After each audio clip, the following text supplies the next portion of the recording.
E vamos para análise. E lembrando, se você quer continuar a receber em primeira mão esse tipo de material, você deve mostrar para o YouTube que você está engajado nesse tipo de material. Se não, ele até te exclui. Então a primeira coisa que você tem que perceber é, perceba se você realmente está inscrito nesse canal. Muitas vezes o YouTube vai tirar a sua inscrição. Segundo, habilite as notificações, aperte o sininho. Antes, somente isso era o suficiente. Agora você precisa dar like e também fazer algum tipo de comentário, nem que seja um emoji, nem que seja ali palminhas, nem que seja um joinha, nem que seja um V de venturiano. Você precisa colocar alguma coisa aqui, não só nesse vídeo, em outros todos que você assistir nesse canal, para que o YouTube mande para você em primeira mão as análises, beleza? Então, dito isso, taca ali play!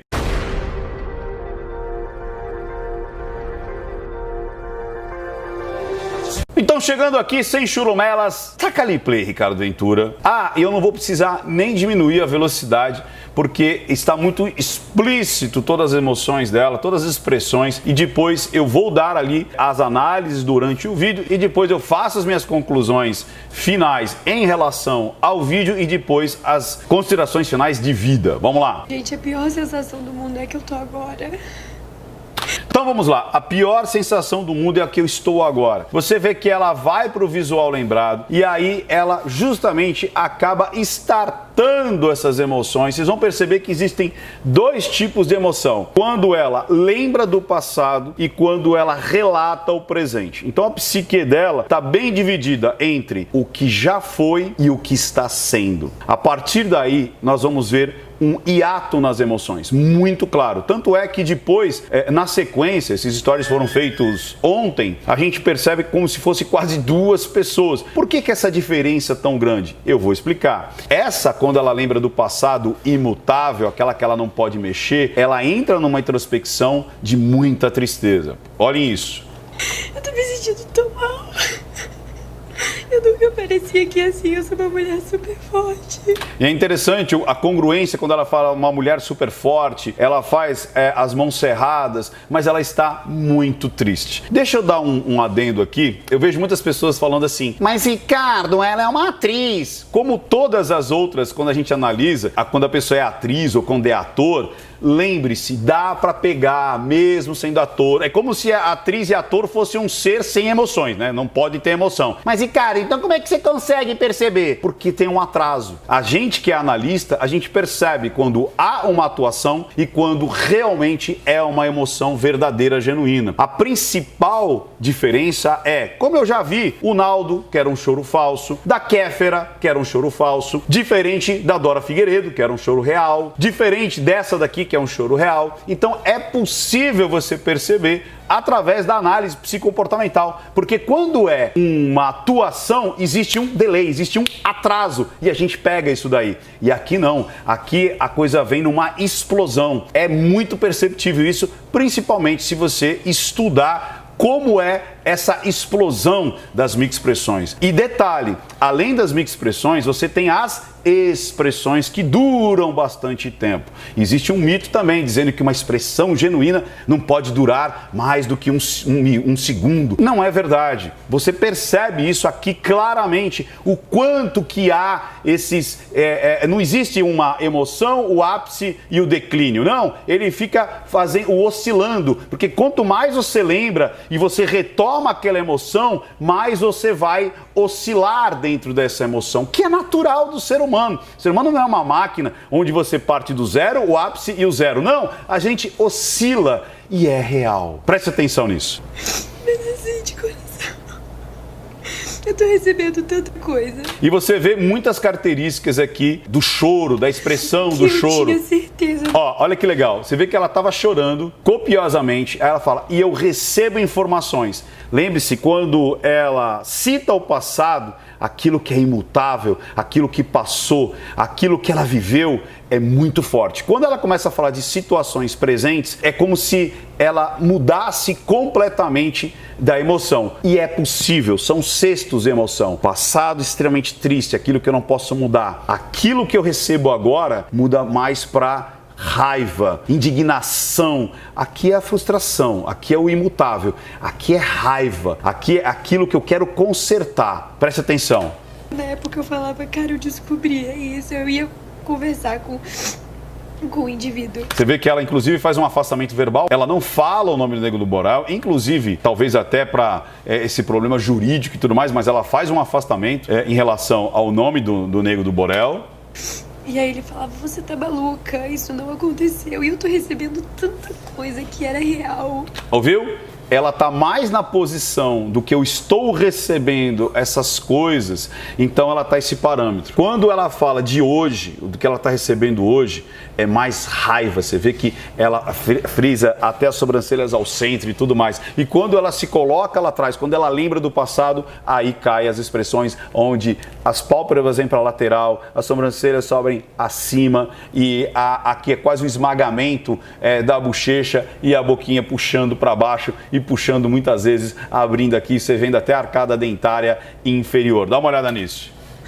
Sabe, tanta mulher, print dessas pessoas. Ó, tanta mulher, print dessas pessoas, raiva, até aqui o suco nasal aparece mais, as sobrancelhas vão mais ao centro, isso é raiva. Envolviam com ele, mulheres falando até do meu corpo, falando que eu sou anoréxica, falando muita coisa pesada. E aí ela lembra do passado, daqueles momentos que ela estava em casa, daqueles momentos aos quais ele estava com as mulheres e ela não pôde fazer nada e nem pode mais fazer nada. Além do que, uma das coisas mais importantes que a psique ela deseja, né, o ser humano deseja, é o reconhecimento. Então, quando existe uma crítica daquela pessoa que a gente ama, recebendo adjetivos, recebendo uma conversa, falando da gente, ou seja, a gente é o elemento falado, criticado, e a gente não está ali, e sabendo que aquela pessoa que estava recebendo aquela informação é justamente aquela que eu dei a minha emoção, é muito frustrante. Então, aquele que eu fiz um acordo emocional, aquele que eu casei, ou aquele que eu comecei a namorar, e ele tem, eu sou assunto daquela relação extra conjugal, é muito frustrante, é muito dolorido. Então lembre-se, ela sempre vai fazer esse ping-pong, quando ela se coloca lá atrás, muito choro, olha isso aqui, ó, muito choro, quando ela lembra do que ela está recebendo hoje, ou hoje como está sendo a situação, aí é raiva. Vamos lá. Tá mexendo muito comigo, eu tô muito magoada. Você vê, ó, soluço, respiração aqui em cima, você vê que você não controla essa boca aqui da tristeza, e aqui a respiração de soquinho, há lágrimas, a falta de lágrimas também não teria problema nenhum, como eu já expliquei em outros vídeos, mas aqui há lágrima, há um choro copioso aqui. Olha isso, quase não consegue se conter. Como que alguém pode fazer isso com uma pessoa de coração? Como que alguém pode fazer isso com uma pessoa de coração? Lembra aquela situação? Eu confiei em você, eu dei o meu coração, eu tinha um acordo emocional com você e ainda você tira barato de mim, você aceita que pessoas falem do meu corpo? Isso é muito dolorido e mais dolorido ainda porque não tem como voltar atrás, não tem como eu me defender. Por isso que a situação presente, ela é muito mais contundente, ela é muito mais forte, porque ela consegue se defender e a passado não. Vamos lá. Isso não entra na minha cabeça. Tudo que eu tô recebendo tá sendo horrível. E vê que eu me sujeitei a tanta coisa. Passado, tá vendo? Olha a ira do passado, como eu disse, ó. Aqui, a boca vindo para baixo. O esmagamento aqui, que é como se eu quisesse descer o maxilar, mas subir a parte da bochecha. Então cria como se fosse um esmagamento aqui. E as sobrancelhas ao centro, caindo na lateral para baixo. Eu fui contra as pessoas que eu amo, as pessoas que me amavam. Mas eu tava cega. Um choro extremamente genuíno. Eu acreditava piamente nas mentiras da pessoa. E aí é que eu quero falar muito com você. Você viu que eu fiz uma abertura provocativa, que eu digo o seguinte: nós temos a pior mentira que a gente pode fazer, que não é com o outro. É a mentira para si. Por isso que nessa próxima jornada eu vou levantar mais um axioma, mais um pilar, que é não minta para si. Mentir para si é a pior mentira que tem. Por isso que sim, nós temos uma parcela de culpa em nos tornarmos vítima do relacionamento abusivo. Por isso que eu quero muito, mas muito, dar alguns detalhes aqui nas considerações finais e mais de forma contundente na jornada do Não Minta Pra Mim, Aprendendo a Ler Mentes, onde o último dia da nossa formação, do nosso curso gratuito, que são 5 dias, quero falar muito sobre isso, como detectar e se afastar de um relacionamento abusivo, porque existe essa nossa culpa, entre aspas, porque a gente fica cego, mas existe a mentira pra si, e a gente sabe que a gente tá mentindo, mas a gente não quer ver, mas a gente sabe que a gente está mentindo. Por isso que eu brinquei lá no início dizendo, a vítima também tem culpa, né? A vítima tem culpa num relacionamento abusivo. É óbvio que é uma culpa inconsciente, mas a gente faz tudo para que o abusador tenha sucesso nessa manipulação, nesse jogo sórdido que ele faz com as suas vítimas. Então, aqui no final eu vou dar alguns exemplos do que não é um relacionamento abusivo, mas é prejudicial, e o que é um relacionamento abusivo. Vamos lá. Eu acreditava. Eu era refém, eu tinha medo de falar, eu me sentia ameaçada. Extremamente genuíno. E agora vê esse tanto de gente me mandando mensagem de situações que aconteceram quando eu tava, sabe? Quando eu tava ali. Você vê que ela se toca como se quisesse ela mesma se apaziguar, acalmar. Quando eu ficava em casa. Ixi, ó, tá vendo? Quando eu ficava em casa, tudo que é passado e não dá pra mudar é muita frustração. Que sensação horrível. E as pessoas falando de situações que eu até cheguei a desconfiar. Mas como eu saía sempre como maluca lá, eu não levava pra frente. E aí, tipo, pessoas que participaram dessas safadezas dando risada de mim. Que coisa horrível, gente. Isso é muito desumano. Não dá, não. Lembra disso? Você ser o assunto, não poder se defender e o pior ainda, falando de você para aquela pessoa que você jurou amor, jurou fidelidade, jurou um contrato emocional. E aí dói pra caramba. Sério. Não é o fato de eu ter sido 1000 vezes traída que eu fui. Isso é óbvio, né? Olha a raiva, lembra disso agora? Tô no momento presente e aí a raiva. A internet já sabe. Isso é muito ruim também. Mas eu ter aceitado, eu ter acreditado, eu ter investido na pessoa, porque eu investi muito na pessoa. Então vamos lá, mais uma vez. Por que ela muda rapidamente desses cestos emocionais? Mais uma vez eu vou explicar para que fique bem interessante. Quando ela se coloca no passado e se vê o psicogeográfico dela no passado, ela entra nesse choro copioso, abundante. E aí quando ela se coloca no hoje, aí é raiva. Você vê que ela está alternando entre o choro copioso e a raiva por hoje estar nessa situação a qual ela tem o controle, porque ela agora já saiu de casa, aquela coisa toda, então ela tem a raiva em relação a essa pessoa. E lá atrás ela tem a frustração, ela tem o desespero, o quanto que essa pessoa fez mal para ela, e hoje ela se vê muito mais empoderada, ela se vê muito mais controlada em relação às suas emoções. Vamos lá. Como ser humano, sabe? Todo meu coração, isso é muito frustrante. Olá, palavra frustrante, coração, cara, é isso. E ver os danos que a pessoa causou em mim emocionais, que eu demorei pra me desvencilhar. Como que foi uma luta pra eu sair disso? Você vê que é uma luta, por quê? Lembra do mentir pra si? A vítima, ela tem uma certa consciência que ela está mentindo para si, mas ela se faz cega, a gente se faz cego, a gente se engana, a gente mente para si mesmo, para que a gente continue a receber as migalhas emocionais que aquela pessoa está dando pra gente. Olha que loucura isso. Porque foi uma luta, e só eu sei as coisas que eu passava, só eu sei. Tá muito congruente, muito genuíno. Só eu sei.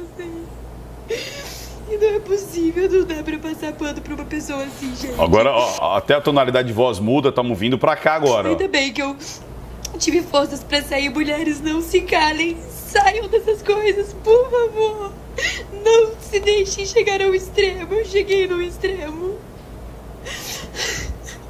Você vê que ela vai buscar a lembrança, inclusive, quando ela fala do extremo. Tenho a certeza que se ele me encontrar, se a pessoa me encontrar hoje, a pessoa vai falar que eu sou maluca. Você vê a mudança de tonalidade de voz, de ritmo, até quando a mão era mais de apaziguar, agora é uma mão mais contundente. Ela tá alternando entre hoje e o passado. Vai sempre fazer isso e vai tentar achar mil justificativas. Ó, raiva. Porque eles são assim. Pessoas abusivas são assim. Não passem pano, tá bom? Eles vão pra religião, eles usam o nome de Deus pra poder se esconder. Olha a tonalidade de voz. Você viu nojo? Quando falou, eles se escondem atrás de religião, eles usam... Olha lá, aqui, ó, nojo. Nojo, ó. Eles começam a postar caridade, um monte de coisa, não é real.